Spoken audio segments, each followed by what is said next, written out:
Instituto Nacional de Antropología e Historia. Secretaría de Cultura. Gobierno de México.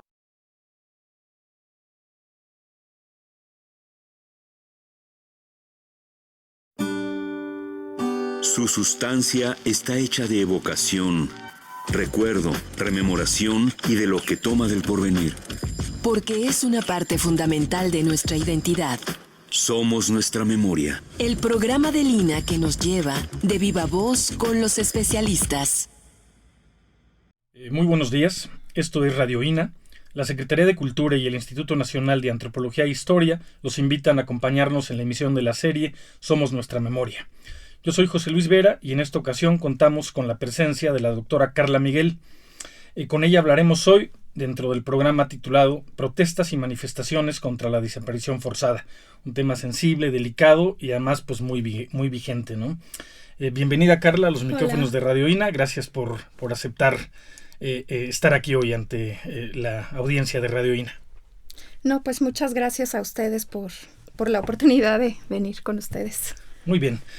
Pues como suelen decir, habrá que empezar desde el principio, ¿no? Y cuando yo estaba mirando tu tesis y revisando el problema de la desaparición forzada, pues es no solo un tema sensible, sino ya incluso el propio término de desaparición, ¿no? Que uno ve el diccionario y dice desaparecer ante la vista o no estar visible o en ningún lugar, ¿no? Y la sola imagen ya mete ruido y mueve a la reflexión. ¿Qué deberíamos entender por desaparición forzada? Si es que es una definición técnica o en fin, ¿cómo acercarnos al tema en un primer momento a partir de una caracterización de lo que significa? Sí, pues como dices, pues nada desaparece, ¿no? Sí, como por arte de magia, pues no las cosas no, la palabra como que pareciera que es un poco como ya no está y no hay ninguna razón, simplemente desapareció.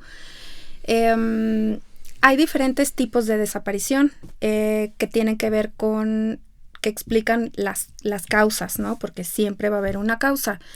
Existen las desapariciones que son voluntarias, cuando una persona pues está ausente de su hogar o de su nicho familiar o por voluntad, ¿no? Y simplemente no avisa o esto sucede mucho a veces con los adolescentes o los jóvenes o las personas que sufren violencia en la familia, ¿no? Simplemente deciden irse. Hay desapariciones también por accidentes o por desastres naturales que tienen que ver pues con la propia ocurrencia de un acontecimiento en donde no se sabe dónde están, su paradero pues no es localizado, algunas personas pues nunca vuelven a ser encontradas. Existen las desapariciones por particulares. Las desapariciones por particulares tienen que ver con toda esta ocurrencia, por ejemplo, de secuestros por el narcotráfico o por grupos delictivos en general, pueden no ser específicamente cárteles, ¿no? Para cobrar un dinero, ¿no? Y es un negocio en México. Las desapariciones forzadas ya tienen más que ver con mencionan cualquier tipo de privación de la libertad, ¿no? Es decir, el arresto, el secuestro, la detención de una persona o un grupo de personas, bajo, obviamente, contra su voluntad. Son formas distintas de privación de la libertad, pero se señala como perpetrador específicamente a algún agente del Estado o de una institución pública o con la ayuda o con el conocimiento de algún funcionario, ¿no? También implica no nada más ese hecho, que es destacablemente importante porque es lo que le da el sentido, sino también el hecho de que te digan que no saben y que no te quieran decir dónde está. O sea, cuando este funcionario o esta persona agente del Estado te niega te dice que él no lo tiene y que no sabe dónde está, y sí, también se le suman esas dos características a la desaparición forzada. Esto equivaldría a lo que popularmente se le conoce como levantón, en fin. Sí, exactamente. Todavía en algunas entidades de la República Mexicana todavía, yo pensaba que era en el pasado, y ahora que estuve por Jalisco, la gente todavía lo tiene muy... Ajá, sí, le dicen lo levantaron. Lo levantaron. Uh-huh. Oye, pues vamos a ir poco a poco desarrollando el tema. De hecho, quería comentar que, bueno, ese es un fenómeno que a lo mejor a partir de lo ocurrido en el 2000, que fue 14 con Ayotzinapa, pues salió mucho a la luz pública, pero tiene antecedentes, ¿no? Y sobre allá quiero que nos vayamos yendo. Sí. Y de hecho quería comentar, porque es una persona cercana, en el pasado mes de abril, el antropólogo físico forense, ¿no? Juan Carlos III, pues desapareció y fue reportada su desaparición y hasta ahora no ha aparecido un antropólogo físico forense, ¿no? En fin, no hay noticias de él. ¿Cómo te acercas al tema, Carla? Es un tema sensible, ya digo delicado, pero ¿cómo es que te acercas poco a poco al tema? ¿Qué te vincula con él? Yo creo que lo primero que me vinculó fue precisamente la ocurrencia de las desapariciones de Ayotzinapa, de los jóvenes normalistas. Porque cuando yo termino la maestría, trabajaba emocionalidad y quería trabajar manifestación social. Eso es lo que yo pensaba, ¿no? A mí me gustaría encaminarme hacia allá y poder registrar de alguna forma bueno, sí lo tenía más o menos claro que iba a ser visual, ¿no? Emocionalidad en una cuestión que tuviera, pues, una carga, importante, ¿no? Cuando ocurre lo de Ayotzinapa y me hago parte de estas personas que se manifiestan, y volteo a ver a los lados la gente que comparte el sentimiento, digamos que no a nivel de los familiares, obviamente, pero sí se entiende, es cuando se hace visible la desaparición y yo creo que muy difícilmente a alguien no le pega imaginarse en ese lugar, ¿no? Imaginar que un ser querido de pronto se lo llevaron, ¿no? Claro. Entonces es cuando digo yo creo que voy a ver esto, ¿no? Uh-huh. ¿Es un fenómeno que se presenta solo en México? ¿Es qué tan difundido está? Digo, en México estamos hablando de ciertos fenómenos o hechos en específico, pero no es privativo de México, ¿no? No, ya tiene, ahora sí que como todo fenómeno, es una estrategia utilizada por los estados, tiene un contexto amplio a nivel internacional, una historicidad importante, ¿no? Lo han utilizado en las guerras, lo han utilizado mucho para desmantelar, fragmentar, digamos que las resistencias, los grupos políticos, ¿no? Cuando hay se entiende que hay un grupo o identitario e ideológico que va en contra de lo que es conveniente para un grupo hegemónico político, se utiliza como estrategia de intimidación social, ¿no? En Argelia, los franceses, por ejemplo, lo utilizaron muchísimo y los aventaban al mar, ¿no? Con los pies atados, y no sé la pronunciación en francés, pero les decían camarones, ¿no? Que los encontraban en la playa, pues los aventaban las olas a la costa y pues habían fallecido y estaban tostados por el sol, o sea, su cuerpo sufría, ¿no? Claro. Se utilizaban en Vietnam, lo han utilizado muchísimos actores políticos. Fíjate que revisando tu tesis doctoral, que fue presentada justo en 2019, según recuerdo, me llamó la atención que optas por un enfoque de la complejidad, ¿no? Para abordar el problema de la desaparición forzada y particularmente de las manifestaciones y protestas contra la desaparición forzada. ¿Por qué te acercas a la complejidad y cuáles son las áreas de conocimiento que confluyen para dar cuenta de estas temáticas? Ahí sí fue un poquito al revés, porque justo cuando estaba en el doctorado, conocí a Julieta Haidar, a la doctora Julieta Haidar, y me acerqué a ella por medio de un amigo. Realmente no fue por la ENA, la conocí por un amigo muy cercano.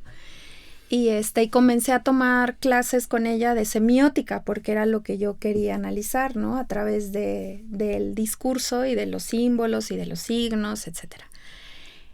Y ella me invitó a las clases de transdisciplinariedad y complejidad. Y ahí fue cuando me hizo sentido que lo que yo había visto incluso contigo, en la licenciatura, como con esta perspectiva un poco más integradora de la vida humana. Entonces empecé a decir, claro, pues esto tiene un nombre y se le llama complejidad.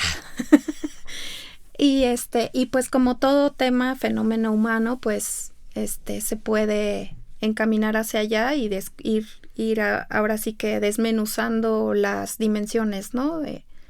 Las dimensiones, las disciplinas, los campos cognitivos, como les dice. Uh-huh. ¿Y a qué, además de la semiótica, a qué otras áreas te acercaste para abordar el problema de me acerqué a la filosofía, naturalmente a la historia, todo lo que tenía que ver con desaparición. Lo primero que encontraba era, pues las luchas, la Alemania nazi, ¿no? Que es también, no sé alemán, pero era como desaparecer entre la niebla, ¿no? Cuando los prisioneros políticos subían a los camiones y desaparecían, ¿no? No se les volvía a ver, precisamente porque se los llevaban y muchas de esas personas pues eran disidentes políticos, no nada más judíos, ¿no? Había mucha disidencia política. Historia, filosofía, obviamente psicología, todo lo que tenía que ver con emocionalidad para poder comprender las distintas dimensiones de lo emocional, porque articulaba yo pues el fenómeno de desaparición forzada con pues las emociones, y las emociones en sí mismas ya son tiene claro, diferentes explicaciones desde distintos campos, ¿no? De hecho, una cosa que me llama la atención de tu tesis es justo el abordaje de la dimensión emotiva vinculada con los manifestantes, con la gente que protesta, ¿no? No sé si quisieras abundar un poquito en ello como un eje central, digamos, de tu reflexión, antes de pasar a ver algunos, pues ya casos específicos y la situación de México en este contexto. Como te decía, yo había trabajado emociones y como yo soy antropóloga física, pues estoy acostumbrada a mirar al ser humano como, primero que nada, como una especie más dentro de un reino, ¿no? Que es el reino animal. Y pues parto del hecho biológico, en el que nosotros tenemos una capacidad para sentir emociones, específicamente pues los animales con sistema nervioso central. Entonces parto, digamos, que de toda esta composición biológica que nos permite sentir, ¿no? O sea, al final pues son un conjunto de tejidos, un conjunto de reacciones, un conjunto de percepciones, de sensaciones que hacen que esa sensación se acompañe de un pensamiento. La emoción se desata por la implicación que tienes con ello, ¿no? Uh-huh. La implicación que tienes, porque si no es algo que en lo que estás implicado, pues no sientes, ¿no? Digo, y específicamente hablando de la desaparición forzada y de no solo las víctimas primarias de la desaparición, sino finalmente los familiares, amigos de una persona que desaparece, pues hay un conjunto ahí, me parece. Sí, pues quienes se quedan son los familiares. O sea, que también son víctimas del proceso. Yo creo que son, obviamente, después de las víctimas directas, ahora ya se les trata de no decir víctimas indirectas por otras cuestiones de tipo conceptual. pero en general se sabe que son quienes sufren la ausencia, ¿no? Y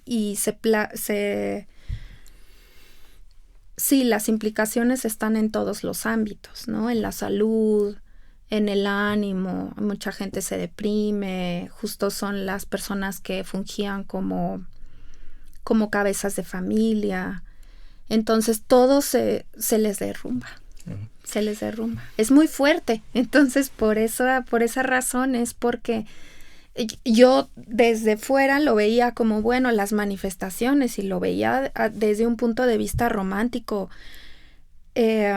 como el hecho de compartir eso entre quienes no, pero cuando te vas metiendo a la problemática y te das cuenta que no sabes nada, ¿no? Es más bien lo que está ahí dentro es lo que sostiene el movimiento, porque son las personas que más implicadas están y son las que permanecen, ¿no? Son el eje de la manifestación. Esto es. ¿Cuál es el contexto específicamente en México histórico y social a partir del cual surgen estas manifestaciones? O sea, si pudieras hacer una revisión un poco histórica de cuándo surgen estas protestas, en qué contextos políticos y sociales empiezan a surgir este tipo de protesta. Yo creo que, por lo menos en lo que yo encontré en la tesis, es la mal llamada guerra sucia, porque hay personas que dicen, no, pues guerra es cuando tenemos aparatos políticos y estratégicos equiparables, ¿no? Realmente fue un terrorismo de Estado lo que ocurrió allí, ¿no? Las personas que desaparecían en esa época pues tenían una... ¿Estamos hablando de cuándo, más o menos? Los 1963, 1965, que es cuando comienza un poco esta lucha entre los grupos contestatarios y el gobierno que será de Díaz Ordaz. Uh-huh. Más o menos es la temporalidad. Sí, ¿no? sí, 60, 70. Es la Guerra Sucia, se le conoce como el periodo de la Guerra Sucia. En México es esta desaparición, sobre todo en el campo en México, ¿no? Después viene también a la Ciudad de México, pero... O sea, originalmente empieza en el campo. Originalmente empieza en el campo. Es un fenómeno en el campo. Sí, mira. Sí. Las comunidades están en contra del gobierno en general, ¿no? Ya sea los cafetaleros, los que producen el coco, los que están en la producción del coco, todos ellos también ocurre en la docencia, ¿no? Pues que exigen pues lo mismo que hemos exigido muchas veces, ¿no? Mejores condiciones de vida, que no te quiten tus tierras, que te den lo justo. Es con López Mateos que inicia. Es el sexenio anterior al de Díaz Ordaz, justamente. Entonces es López Mateos, Díaz Ordaz, y entonces el que sigue Echeverría. Echeverría es el que tengo como bien. Oye, y en ese contexto, ¿cuándo surgen estas manifestaciones y protestas? Digo, porque la Guerra Sucia, bueno, es un contexto a partir del cual surgen este tipo de manifestaciones, o cómo se dan, cómo empiezan a darse estas protestas sociales a propósito de la desaparición forzada. Yo creo que ocurren también en gran parte de... No en gran parte, en algunos de los estados como Michoacán, como Oaxaca, como Chiapas, igual en ese contexto. Quienes llevan, digamos, esas luchas son los profesores. Por ejemplo, tienes a Lucio Cabañas, a Genaro Vázquez, que eran pues profesores que lo que querían era saldar las cuentas con el Estado, y aunque la vida les tomase, ¿no? También hay que entender que pues hay un contexto político internacional, que es lo que hace que también se dé el 68 en México, ¿no? Claro. Dentro de años previos a Tlatelolco ya había desaparecidos de manera forzada. ya había todo este contexto en el que tumbaban, pues sí, el ejército tumbaba subía a la sierra y abría las casas y se llevaba a toda la gente que participaba en estas guerrillas, ¿no? Y tal cual desaparecían. Tenían hay escritos, ¿no? Está bien investigado que hay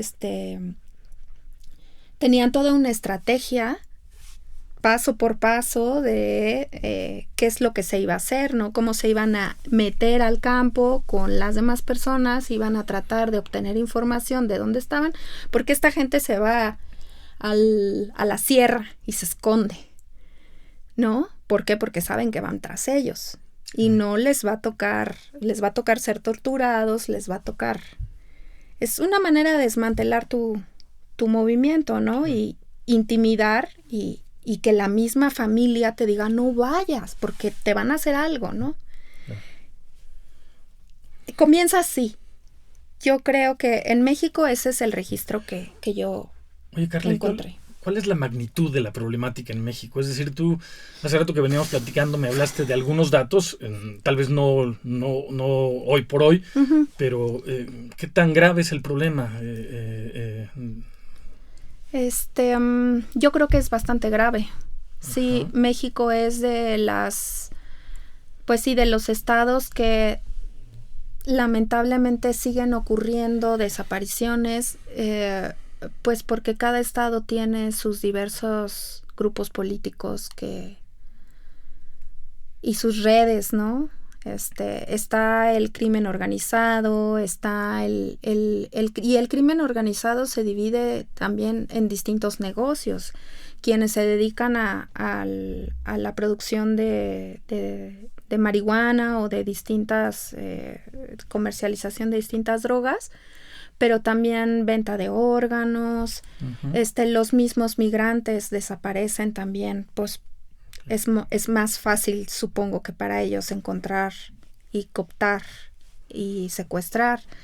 Y no quiero decir que los gobiernos no estén maniatados, pero yo creo que es muy complejo y se requiere mucha voluntad política, no solamente a nivel presidencial, sino a nivel estatal, a nivel municipal, y pues México tiene unas raíces así muy profundas.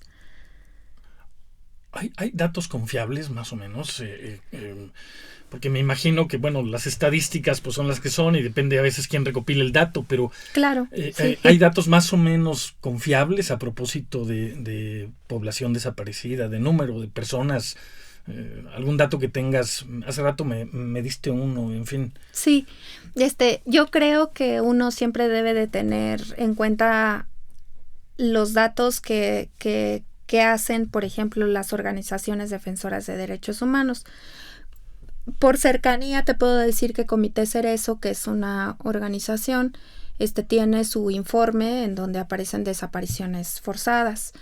Y pues bueno, muchas organizaciones yo creo que tendrán unos datos que a nivel nacional pues no se tienen. También porque las mismas personas a veces confían y se acercan más a una organización que les apoye, que les brinde ese acompañamiento ante los dos caminos, tanto el a nivel queja en la Procuraduría para llevar la investigación, como a nivel de derechos humanos, que es otra vía. Entonces, ellos los acompañan y mucha gente, y tienen ese conteo de esa gente.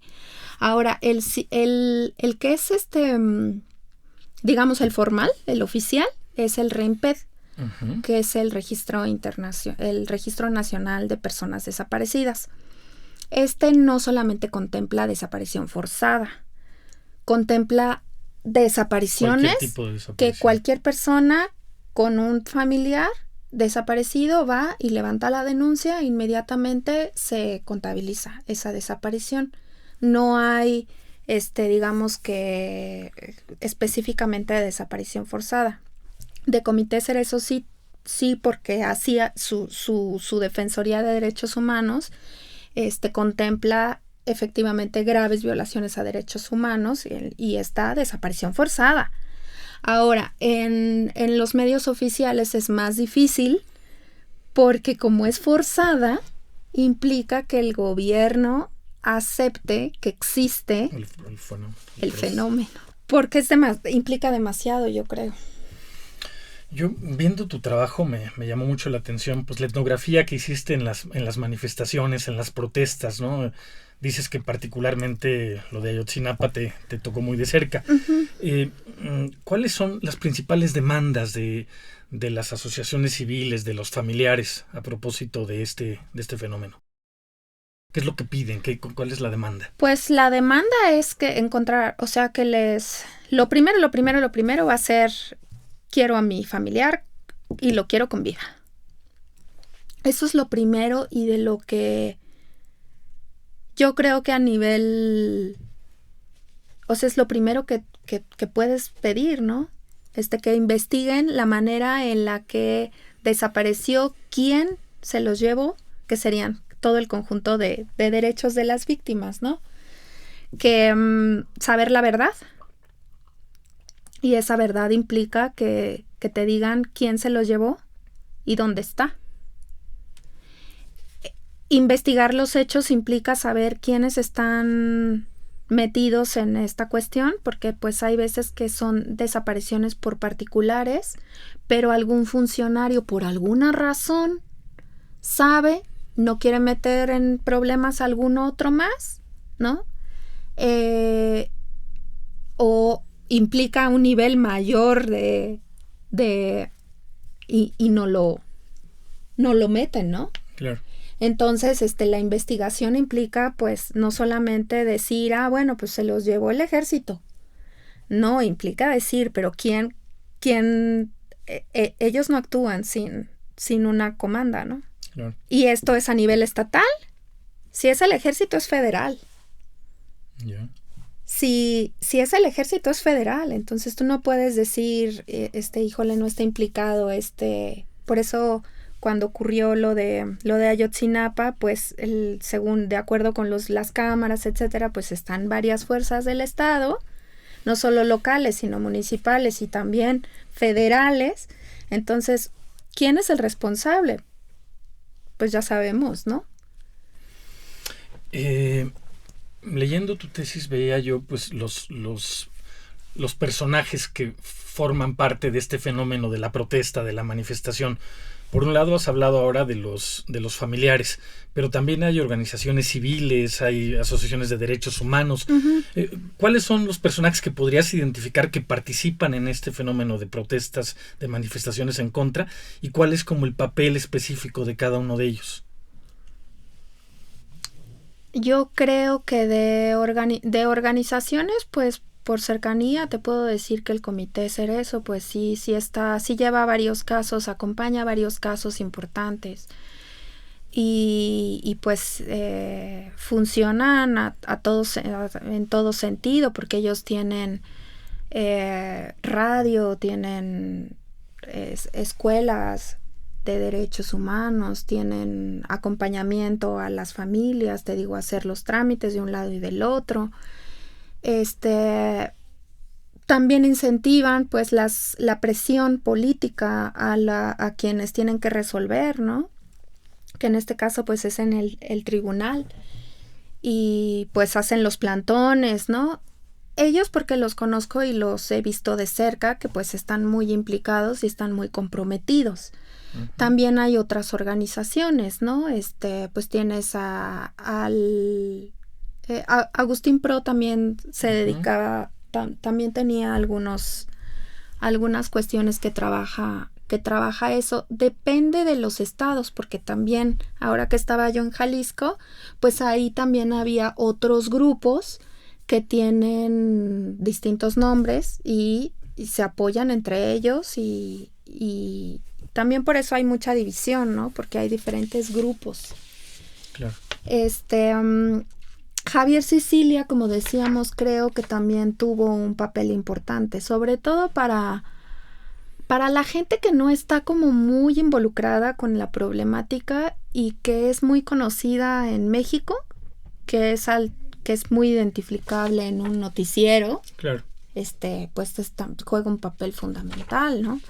Porque es quien te permite acercarte al problema y decirte, oye, está pasando esto, y como medio lo conoces.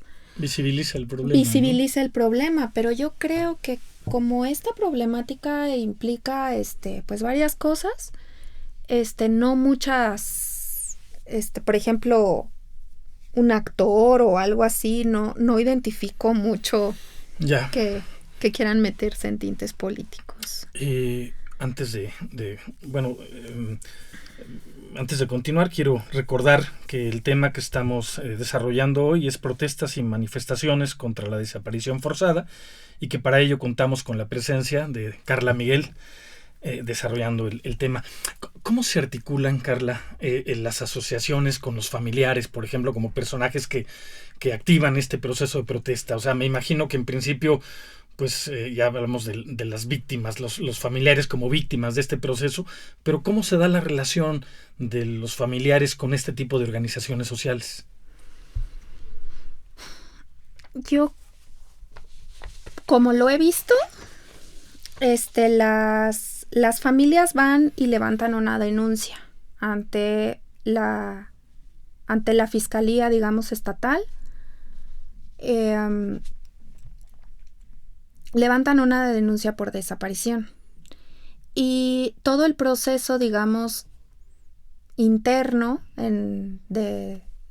digamos, a nivel judicial y de investigación, pues es complicado para ellos, ¿no? Es un tema que además es muy doloroso para ellos, y no están dispuestos a esperar, como lamentablemente pues no, en México no tienen la cantidad de gente que se requeriría para salir en ese momento a buscar, ¿no? Y además, como hay un proceso, y es un proceso muy tardado, muy tedioso, la gente, por obvias razones, se desespera. Claro. Y tampoco depende de los lugares y de la gente que te encuentres, el funcionario que te encuentres. Si te trata bien, si no te da explicaciones, si han pasado un mes, Hay gente con denuncias de la guerra sucia, que son los que se llaman larga data, ¿no? Y nunca encontraron a sus familiares por las razones que tú consideres, ¿no? Pero se ven solos. Entonces, una de las formas en las que ellos se sienten acompañados es buscar el respaldo de las instancias de derechos humanos. Justamente. Entonces, es cuando buscan el acompañamiento de una organización. También cuando tú mismo te manifiestas y ves que el compañero de al lado tiene el mismo problema que tú, vas creando, los humanos así somos, ¿no? Vamos buscando vínculos, vamos tejiendo redes, vamos viendo cómo nos ayudamos entre nosotros, y siempre hay defensores de derechos humanos. Hay defensores que te van a monitorear para que no te vayan a reprimir en una manifestación como protesta social, pues tienes ese derecho, ¿no? Claro. Entonces, y yo creo que por esa razón se van, digamos que ante la impunidad, articulando, van buscando otras formas. Justo para allá quería ir, fíjate, me leíste el pensamiento.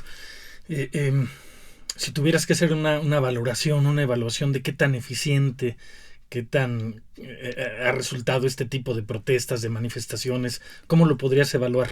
O sea, ¿se ha traducido en solucionar el problema, en encontrar a las personas, en fin? ¿Cómo lo evaluarías? Yo creo que es necesario. Primero porque si no hubieran ocurrido las manifestaciones de acción global por Ayotzinapa, la gente hoy en día, incluyéndome, no sabría qué es la desaparición forzada. Entonces creo que funciona no solo como una forma de demanda política, de demanda social, de presión a las autoridades. Oye, no me has resuelto esto, mira la cantidad de gente que habemos. Obviamente es más complejo que eso, pero yo creo que que una de las primeras facultades de la manifestación es la comunicación, la parte en la que nos comunica no solamente cómo se siente la gente, sino que está ocurriendo esto en México y que es la manera en la que Amnistía Internacional y la propia ONU se hacen de sus informes, ¿no? Y de ahí las recomendaciones que le hacen al Estado mexicano, o sea, hasta en otros países, en Alemania, en Estados Unidos, en donde quiera que había mexicanos, o donde quiera que en su momento iba Peña Nieto, cuando fue a Alemania, que se hizo la marabunta allá afuera del palacio, digamos que de gobierno. Uh-huh. Fue la manera en la que fue vergonzoso, ¿no? Es la manera en la que un gobierno se puede, yo creo que sentir así como que, uy, ¿no? Eso no implicó que se hiciera algo, porque yo creo que había más cabos sucios, ¿no? Que para poder hacer algo, pero en general, pues es la manera en la que se genera presión social. O sea, en ese sentido, ¿ha habido respuestas del gobierno y de las autoridades a partir de estas presiones? O sea, ¿ha habido medidas implementadas? Sí. ¿De qué tipo, más o menos? Pues se hace la ley en materia de desaparición forzada. Ajá. ¿En qué consiste, básicamente? Es una serie de parámetros. Ajá. En donde se señalan los ejes a garantizar a las familias, ¿no? A las víctimas. Ahí sí lo tipifican así como víctimas directas e indirectas. Las directas, obviamente, pues son quienes, los propios desaparecidos, y las indirectas, pues son todas las familias o todos quienes se ven afectados. Hay que procurar entonces la investigación, la localización, de preferencia con vida. Ahí se establecen las directrices, ¿no? Y se señala que todos los estados de la República Mexicana tienen que tener una facultad especial para trabajar desapariciones. ¿Por qué? Porque México lo requiere.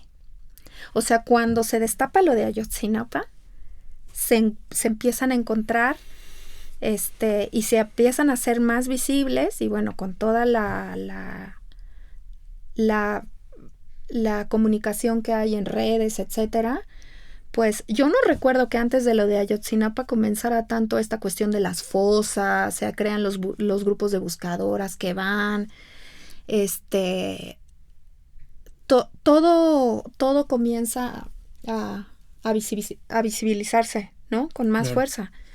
Mencionabas hace un momento como algunos estados en particular, sí, que se han visto más afectados por este problema. Uh-huh. ¿Cuáles podrías mencionar? Tamaulipas es en una de las conferencias de las que llegamos con gente de investigación, uh-huh, creo que eran del Colmex, decían que Tamaulipas es el estado que está full de desaparecidos, pero que quién sabe por qué nadie dice Tamaulipas.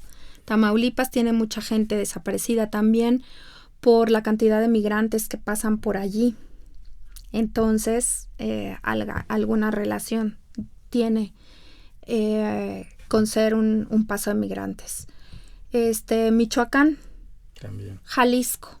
Ahora que estuve por allá, Jalisco tiene un problema importante. Estado de México. También. Sí. Y pues estaba también Chihuahua. Ya. Y me parece que son los más. Sinaloa, tal vez, no lo sé. Ay, no me acuerdo. En fin, no importa tanto. Mencionabas ahora las redes, el papel de las redes en este tipo de protestas, ¿no? Uh-huh. Iniciaste comentando pues el 68, la guerra sucia, pues era un mundo donde esto no existía. ¿Qué papel desempeñan hoy las redes en esta protesta social? No, me imagino no solo en organización, sino es un espacio en sí mismo a partir del cual me imagino se lleva a cabo la protesta, ¿no? No sé si pudieras platicarnos un poco de esto.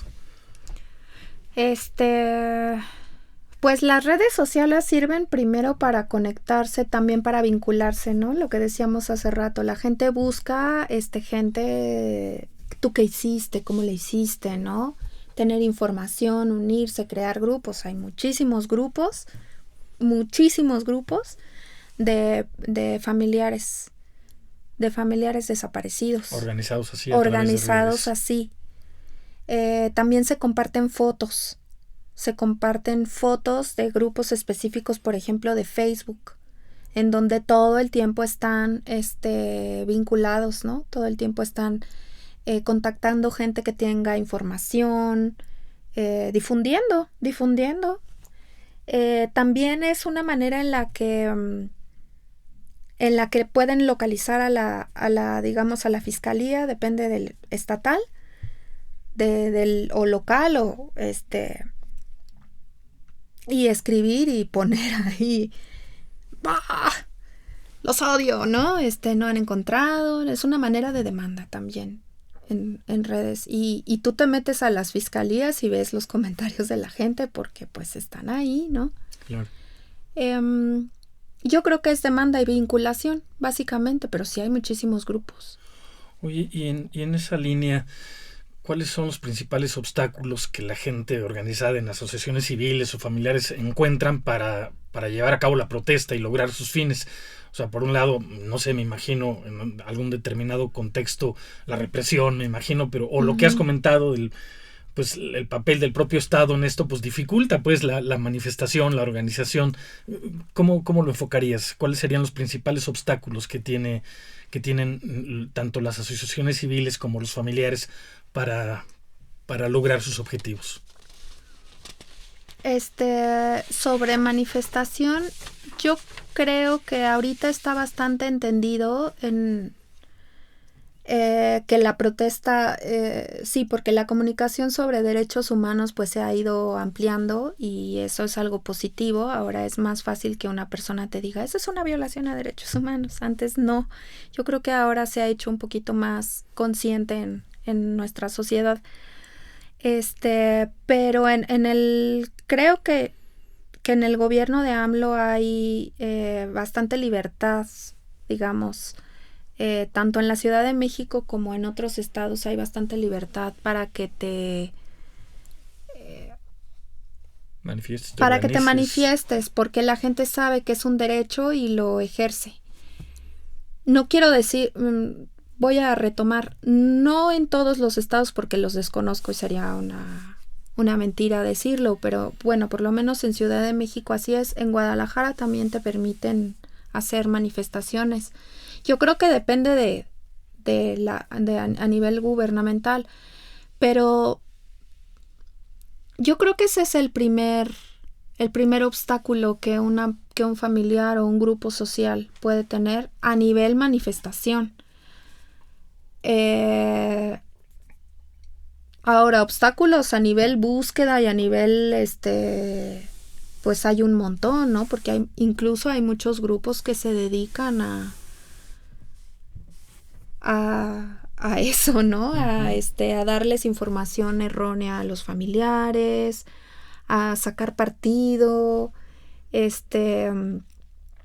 a que si la persona que desapareció tenga alguna cosa que alguien más no quiera que se sepa, que directamente hay familiares que también han sido desaparecidos, ¿no? O sea, en la problemática en sí misma depende el tipo de desaparición que haya ocurrido, ¿no? Si esa desaparición implica a otras personas, incluso puede ser peligrosa para la propia familia, ¿no? Y pues bueno, todas las implicaciones políticas, pero pues sí depende del tipo de desaparición y del estado y de las formas en las que tú te acerques, ¿no? Pero en general, pues tú puedes demandar que se investigue tu caso y estar insistiendo y presionando y presionando y presionando, y tienes derecho a hacerlo porque pues bueno, estás ejerciendo tu derecho. Comentabas hace ratito, bueno, el caso específico de Ayotzinapa, pero comentaste también la existencia de casos no resueltos procedentes de la llamada Guerra Sucia. Con tanto tiempo, ¿no se extingue este tipo de organizaciones? O sea, ¿qué tanto la propia, digamos, desesperanza o la ineficacia de un sistema para resolver hace que este proceso pues las manifestaciones se vayan apagando por sí mismas, o no sé si lo pudiéramos enfocar por ahí como un agotamiento de la protesta por la ineficacia del sistema para resolverlo, o qué tanto hay pues una visión esperanzadora finalmente de identificar y de encontrar a tus familiares. Yo creo que, por ejemplo, en el tema de la guerra sucia, en el tema de todas esas personas que desaparecieron entonces, que nunca fueron encontradas, ese es uno de los objetivos de ese tipo de gobiernos represivos. Que la gente se canse. Que la gente diga, no, pues, o sea, total impunidad, ¿no? Y yo creo que así se murieron muchísimas madres sin saber y de sus hijos o sus hijas. Pero a la vez hay un motor ahí emotivo, ¿no? Que tiene que ver con ello. Pero hay muchas personas, es que eso sí depende de las personas, del grupo, ¿no? Sí. O sea, por ejemplo, está el Comité de Familiares de Desaparecidos, que tiene ya desde hace varios años, pidiendo que se resuelva, y la desaparición de Edmundo y de Gabriel es desde el 2008. Entonces, y ellos siguen ejerciendo. ¿Por qué? Pues porque la estructura de los dos varones que desaparecen por una cuestión política, justo han estado tienen unas mesas de trabajo con el tribunal, o sea, con las instancias. ¿Por qué? Pues porque han resistido, ¿no? Claro. Me hablabas ahora de dos varones, utilizaste la palabra. ¿Habría diferencias de desaparición por género específicamente? Tengo aquí el dato, no sé si sea... Es que esta tesis es del 2019, sí. La hice entre el 2014 y el 2018. Y pues obviamente los datos de ahorita tengo entendido que, mira, esta tesis cerró con 37,000 personas desaparecidas a manera oficial. Uh-huh. De esas 37,000, más o menos, porque no recuerdo la cifra exacta, más o menos eran 28,000 hombres y el resto mujeres. Uh-huh. No hay algo que le toque digamos una diferencia tan... No voy a decir no hay algo, pero porque hay muchas, yo creo que depende del fenómeno. Pero en el caso de desaparición forzada, pues tampoco sé si cifras, porque esta cifra incluiría todo lo del sistema y incluyen las diversas formas de desaparición, pero los desaparecidos son generalmente varones, varones en edad adulta, en edad productiva, digamos, claro. Se le dice así, ¿no? Pero si era así 28, 8, no porque... yo creo que esa es una de las cosas que son erróneas, no porque los hombres estén metidos sino porque por distintas cosas de diversa índole, ¿no? También a los hombres pues los ocupan para trabajos, los ocupan para cosas que pues una mujer pues no, trabajos forzados quiero decir, ¿no? Uh-huh. Para trabajar para los mismos grupos delictivos, ¿no? Los niños, por ejemplo, pues ocasionalmente para venta de órganos, lamentablemente para otras cosas.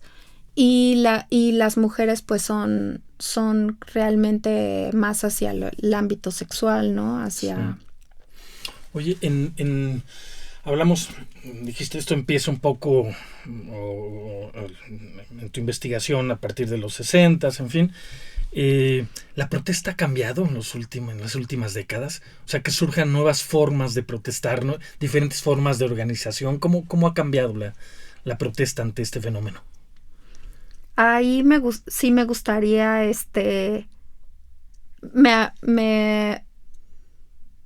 me gustaría viajar en el tiempo y ver cuánta diversidad, porque seguramente no tengo la seguridad de que hayan cambiado muchísimo, pero pues ahora con las redes y con también las manifestantes involucran otras formas creativas, ¿no? Como por ejemplo, pues disfraces, botargas. Con Ayotzinapa, pues se disfrazaban de Peña Nieto y traían así un mazo o sea, se crean su botarga, se crean disfraces.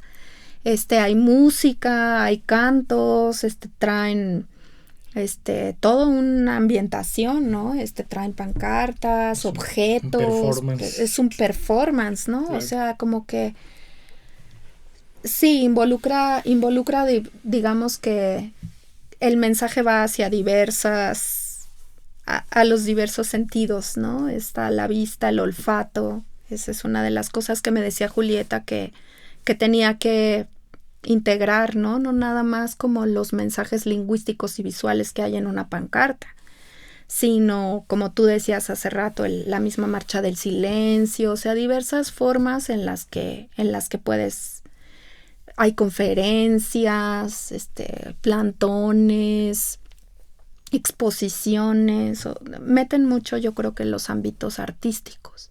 Antes pues no tengo la seguridad de que lo hicieran o no, pero pues creo que sí, también lo utilizaban, ¿no? Sí, sí.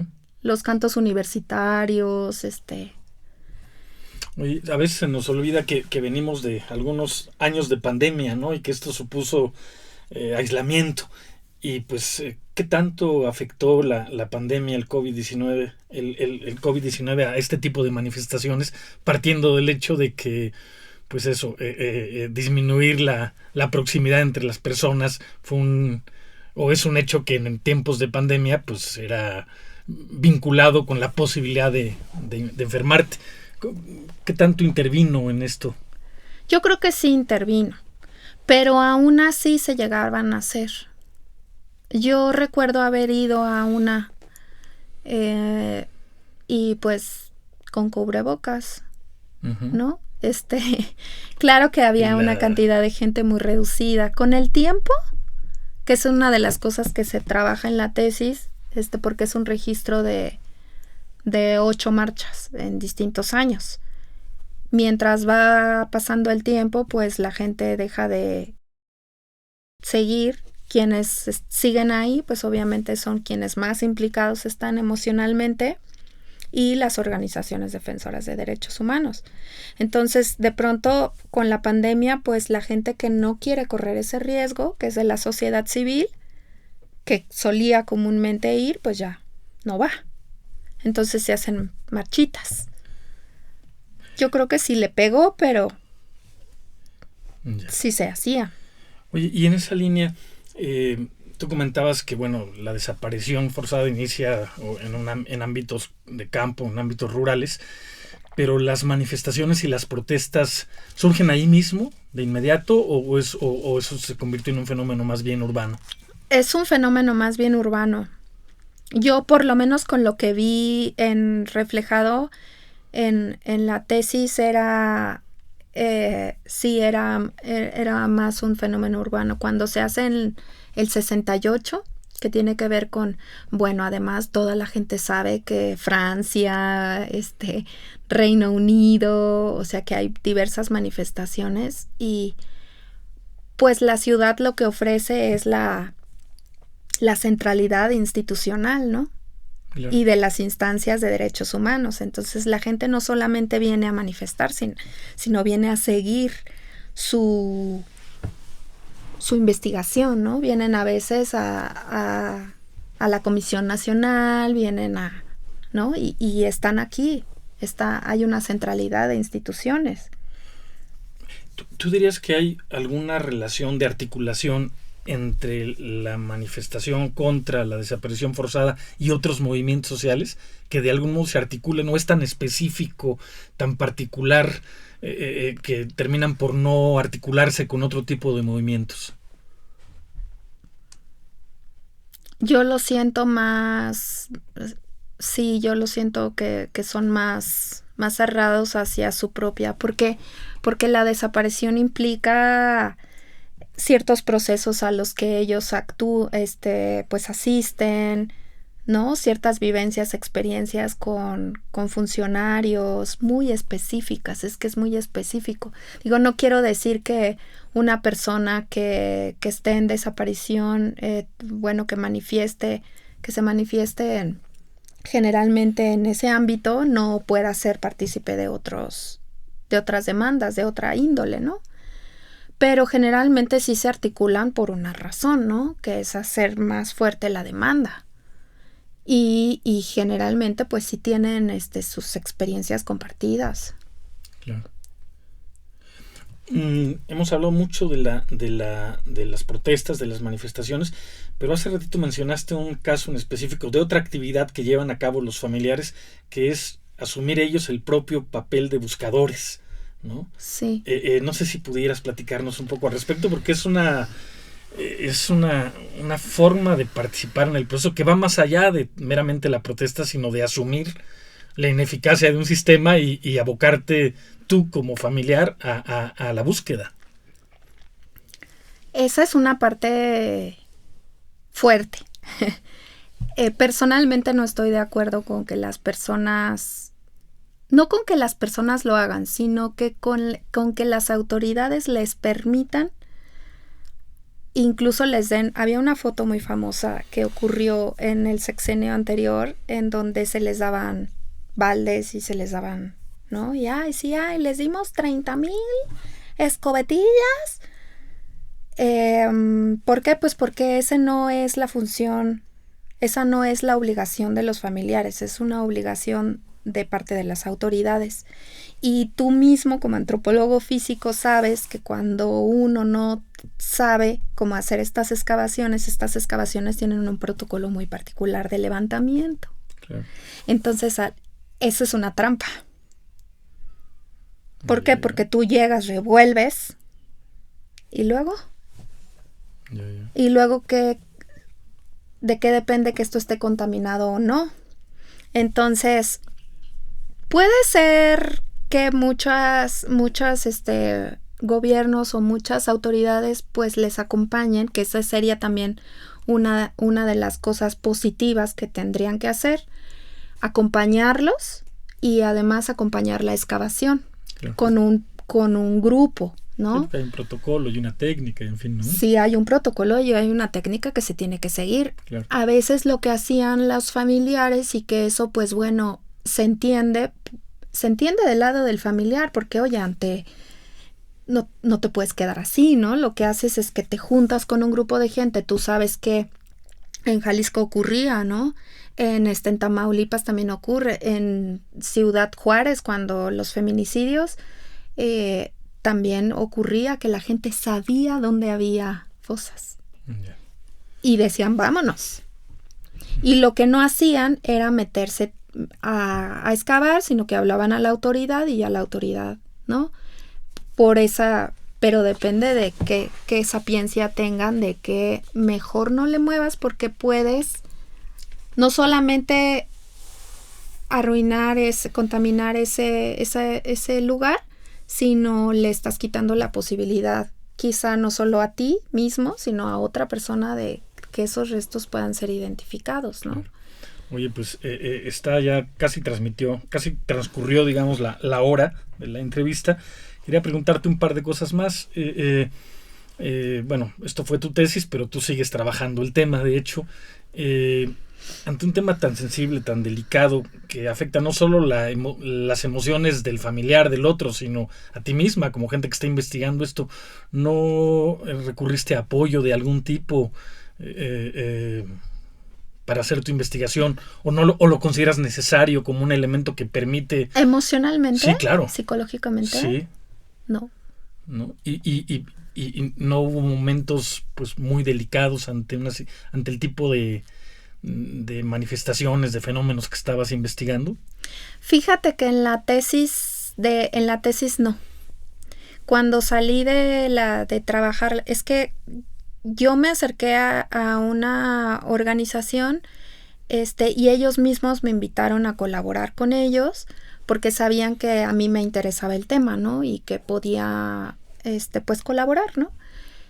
Pero mi acercamiento fue, pues digamos que conocer a los familiares y nunca me vinculé tanto con los hechos o con los sentires de las mismas personas, así de que te revuelva, porque bueno, tomar fotografías, asistir a una marcha, escuchar a los familiares, pues sí es fuerte, pero no de la misma manera que lo experimenté después. Sí. Entonces después me hago de un trabajo y ahí me toca leer las descripciones de los hechos de las personas, relatadas por las personas. Me toca leer lo que ellos sienten, cómo lo encontraron, si no lo encontraron, lo que viven, lo que no viven. Y el mismo contexto del presente de esa persona te quiebra. Pues sí, me imagino. Porque pues es muy fuerte. Algunas personas sí lo pierden todo. Y tú dices, ¿cómo ayudo a esta mujer? Y no puedes hacer nada porque estás para escucharle.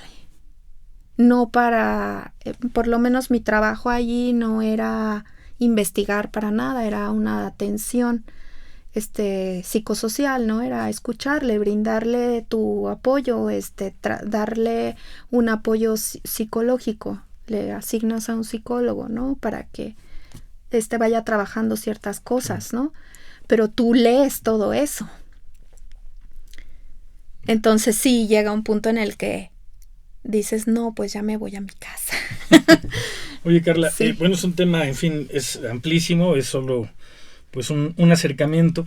Si pudieras sugerir alguna lectura a nuestros oyentes que se interesen en el tema, ¿qué podrías sugerir? Además de tu propia tesis, que se puede encontrar en la red, ¿no? Y que se llama precisamente protestas y marchas por la ausencia y la presencia, protestas, dimensión emocional compleja y semiótica de la desaparición forzada en México, de Carla Miguel Lara. Si lo teclean en la red, ahí pueden encontrar tu propia tesis, pero no sé si podría sugerir un par de textos que los interesados en el tema pudieran recurrir para ampliar.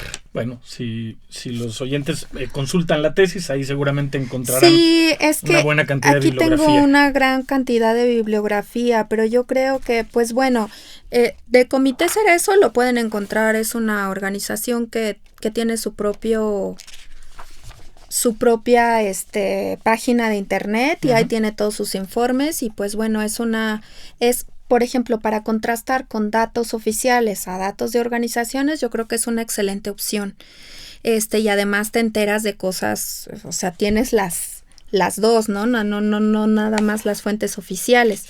Todo lo que tiene que ver para entender a la ocurrencia en el país, yo creo que los mismos de Campaña Nacional contra la Desaparición Forzada, el informe.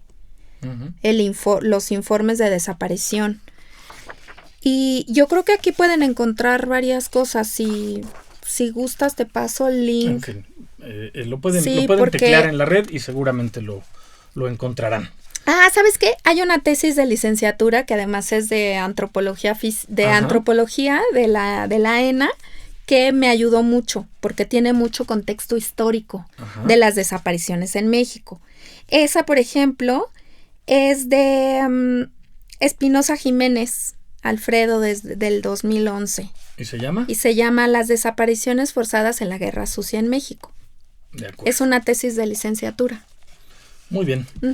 Pues muchísimas gracias, Carla, por platicarnos de este tema, que ya decimos es pues un tema que eriza un poco la piel, ¿no? Cuando uno se mete un poco más. Pues muchísimas gracias. No, gracias a ustedes. Muy bien. Muy bien, pues así José Luis Vera, a nombre de Radio INA, doy por terminada esta emisión que fue posible por la generosa participación de Carla Miguel Lara. Gracias a nuestros escuchas por su atención. Les sugerimos consultar más de nuestra producción a través de radio.ina.gov.mx, INA con H, y de nuestras distintas plataformas digitales en YouTube y Spotify. En la producción, la Coordinación Nacional de Difusión a través de la Dirección de Producción Audiovisual con Ana Galicia y la subdirección de Radio INA con Gabriela Marientes. Realización, Evanibaldo Morales. Grabación, Paula Bedoy. Edición, Rubén Martínez. Apoyo, Marta Hernández y Jerónimo Cuevas. Muchísimas gracias y hasta la próxima. Las opiniones y comentarios aquí expresados son de entera responsabilidad de quienes proporcionan la información y no representan necesariamente las opiniones de Radio INA ni comprometen el pensamiento editorial del Instituto Nacional de Antropología e Historia. Instituto Nacional de Antropología e Historia. Secretaría de Cultura. Gobierno de México.